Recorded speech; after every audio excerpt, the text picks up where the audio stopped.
अपघातासारख्या कोणत्याही इमर्जन्सीसाठी आता प्रवासाची रिस्क घेण्याची गरज नाही, कारण आता कणकवलीत सर्व अत्याधुनिक सुविधांनी सुसज्ज आहे डॉक्टर नागवेकर हॉस्पिटल आणि नर्सिंग होम। अत्याधुनिक ट्रॉमा केअर, अत्याधुनिक ambulance, trauma care surgeon, neurosurgeon उपलब्ध, रक्तपेढीची सुविधा, 20 किलोमीटर परिसरात ॲम्ब्युलन्सची मोफत सुविधा। डॉक्टर नागवेकर हॉस्पिटल आणि nursing home 24/7 emergency service. Mobile 9852 108 108 आणि 8803 108 108। सुप्रीम कोर्टाच्या निर्णयानंतर अलिबाग मतदारसंघाचे शिंदे गटाचे आमदार महेंद्र शेठ दळवी यांनी कोकण 7 लाईव्हला पहिली प्रतिक्रिया दिली। त्यांच्याशी संवाद साधलाय कोकण 7 रायगडचे प्रतिनिधी रुपेश राटाटे यांनी। आज कोर्टाचा निकाल लागलाय, संपूर्ण निकालाकडे कसे पाहता तुम्ही? नाही, कायदेशीर बाजू तपासून सुप्रीम कोर्टाने जो निकाल दिला आहे तो सर्वमान्य असावा, कारण ज्या पद्धतीचा निकाल आहे खऱ्या अर्थाने विरोधक किंवा इतर लोक जी चर्चा किंवा राजकीय विश्लेषक गेल्या 2-4 दिवस जी चर्चा करत होती त्या चर्चेला अनुसरून जो निकाल आता दिलेला आहे हा दिशादर्शक निश्चित आहे आणि आम्हा सरकारला दिलासा देणार निश्चित आहे। 16 आमदारांच्या अपात्रतेचा निर्णय हा अध्यक्षांकडे गेलेला आहे, तर काय वाटते तुम्हाला एकंदरीत या संपूर्ण प्रकरणाबद्दल? घटनापीठाने निर्णय दिलेला बरोबरच आहे, कायद्याला अनुसरून आहे।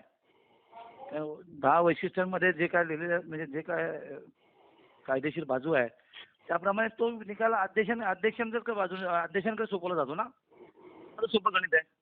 आणि भरत गोगावले यांची प्रतोदबदी निवड आहे हे अयोग्य आहे असं सुद्धा म्हटलं आहे, तर काय पाहता तुम्ही एकंदरीत, काय सांगाल? कोर्टाने बरेचसे विषय दिलेला निर्णय हा सर्वमान्य असावा, कारण त्यांच्या याच्याप्रमाणे दिलेला निर्णय आहे आणि आम्ही तो मान्य करतो, त्याच्यामध्ये कुठला दुरावा नसावा।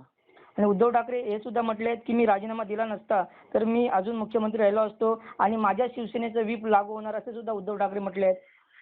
नाही, उद्धव साहेबांच्या भाष्यावरती मी बोलण्याचा मोठा निश्चित नाही आहे। त्यांनी केलं वक्तव्य कदाचित त्यांचं मत असू शकतो, पण ते इतरांना मान्य आहे का हे सगळ्यात महत्वाचं आहे। त्यावेळेला केलेली चूक नसती, ही परिस्थिती ओढवलीच नसती, हे साधं गणित आहे त्यातलं। बरोबर। आणि संजय राऊत सुद्धा म्हणतात की हे सरकार गेलेलं आहे, नैतिकतेच्या मुद्द्यावरती मुख्यमंत्री आणि उपमुख्यमंत्र्यांनी राजीनामा द्यावा अशी मागणी सुद्धा त्यांनी केलेली आहे यावेळी। संजय राऊत माझ्या तालुक्यातले आहेत, माझ्या गावचेच आहेत, साधे ग्रामपंचायत निवडून येऊ शकत नाही, आमच्या मतावर ते खासदार झालेत। त्यांनी अशा भाष्य करणं आणि दिशाहीन भाष्य करणं हे त्यांना शोभत पण नाही आहे। खरं तर त्यांना सगळं बॉडी चेकअप करण्याची वेळ आलेली आहे, सगळी त्यांची मेंटली फेल असंच नक्की मी सांगेन।